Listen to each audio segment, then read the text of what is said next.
Protams, arī mazajam Maksimiliānam patīk šī ideja.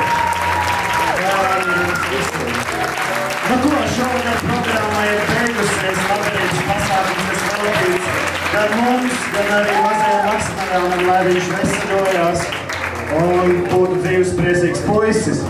Mazliet piepildot, protams, šis pasākums nevar iztikt bez dīdžejiem, kas šovakar radīs īpaši muzikālu gaisotni. Tātad dīdžejs Džokers pie pulta, dīdžejs Post Patre, dīdžejs Bad Robots, jo sliktais robots, dīdžejs Robert.